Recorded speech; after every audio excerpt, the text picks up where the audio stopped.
క్రీస్తునామమున అందరికీ వందనములు. ప్రపంచవ్యాప్తంగా చాలామంది క్రైస్తవులందరూ జరుపుకునే భస్మ బుధవారం అనగా ఏమిటి? దానిని ఎలా జరుపుకుంటారు? నిజానికి క్రైస్తవులు దానిని జరుపుకోవచ్చా అనే సంగతులను పరిశీలిద్దాం. భస్మ బుధవారాన్ని బూడిద బుధవారం అని కూడా పిలుస్తారు. దీనిని ఎక్కువగా క్యాథలిక్స్ వారు అలానే ప్రొటెస్టెంట్స్ కూడా జరుపుకుంటారు.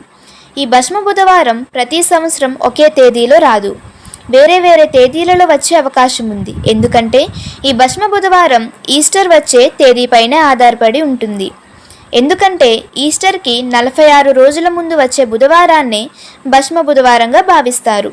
సాధారణంగా ముందు సంవత్సరం జరుపుకున్న మట్ల ఆదివారంలో ఉపయోగించే ఈత మట్లను, ఖర్జూర మట్టలను భద్రపరిచి వాటిని ఎండబెట్టి కాల్చి దాని నుంచి వచ్చిన బూడిదను సేకరిస్తారు. ఆ బూడిదతోనే భస్మ బుధవారం జరుపుకునే వారి నుదుటిపైన శిలువ గుర్తును వేస్తారు. పూర్వకాలంలో బైబిల్లో పశ్చాత్తాపానికి గుర్తుగా, దుఃఖాన్ని వ్యక్తపరచడానికి, బాధకి సంకేతంగా బూడిదను ఉపయోగించేవారు. కాబట్టి భస్మ బుధవారం జరుపుకునే క్రైస్తవులు బూడిదను తగ్గింపు స్వభావానికి సాదృశ్యంగా, తాము ధూళి వంటవారమని జ్ఞాపకం చేసుకోవడానికి చిహ్నంగా బూడిదను నుదుటిపైన వ్రాసుకుంటారు. అలానే తాము ఎన్నో పాపాలు చేశామని, అందరూ మన్నే గనక తిరిగి మన్నే పోవాలని గుర్తు చేసుకొని పశ్చాత్తాపపడి దేవుని తట్టు తిరగాలని కూడా ఆ రోజు జ్ఞాపకం చేసుకుని ఆ బూడిదను ఉపయోగిస్తారు. కానీ నిజానికి మనం బాగా పరిశీలిస్తే బైబిల్లో ఏ చోట కూడా భస్మ బుధవారం కోసం దేవుడు వ్రాయించలేదు, ప్రస్తావించలేదు. దీనిని పాటించమని, జరిగించమని యేసుక్రీస్తు వారు కానీ, ఏ ప్రవక్త కానీ, అపోస్తలులు కానీ ఎటువంటి ఆజ్ఞను మనకు ఇయ్యలేదు.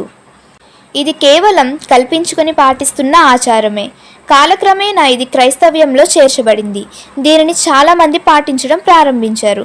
ఒక్క మాటలో చెప్పాలంటే ఈ భస్మ బుధవారం అనేది పాటిస్తున్న ఆచారమే కానీ తప్పక పాటించాల్సిన దేవుని ఆజ్ఞ అయితే కాదు.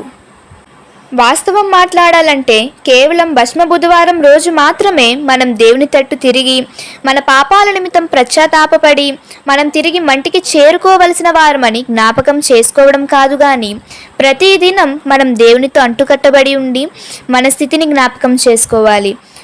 అలానే ఈ భస్మ బుధవారం శ్రమ దినాలకు ఆరంభమని, ఈ బుధవారం నుంచి ఈస్టర్ వరకు వచ్చే రోజులనే లెంట్ డేస్గా పిలుస్తారు. ఈ లెంట్ డేస్లో అందరూ ఉపవాసం ఉండి మాంసాహారం తినడం మానేసి పశ్చాత్తాపపడతారు.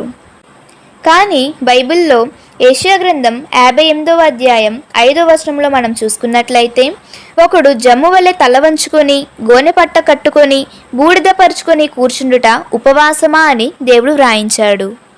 మనం గోనె పట్ట కట్టుకొని ముఖం వికారంగా పెట్టి బూడిద చల్లుకున్నంత మాత్రాన దేవుడు దానిని ఉపవాసంగా భావించడు. అది అసలు నిజమైన ఉపవాసం కాదనే దేవుడు చెప్తున్నాడు. మరి నిజమైన ఉపవాసం అంటే ఏమిటి? దేవుడు ఎటువంటి ఉపవాసాన్ని మన నుంచి కోరుకుంటున్నాడు అనే విషయాన్ని మనం నెక్స్ట్ వీడియోలో డీటెయిల్గా తెలుసుకుందాం. ఇలాంటి ఆత్మీయ జ్ఞానాన్ని పెంచే వీడియోస్ మీకు ఇంకా కావాలనుకుంటే ఈ వీడియోని లైక్ చేసి, షేర్ చేసి ఈ ఛానల్ని సబ్స్క్రైబ్ చేసుకోండి.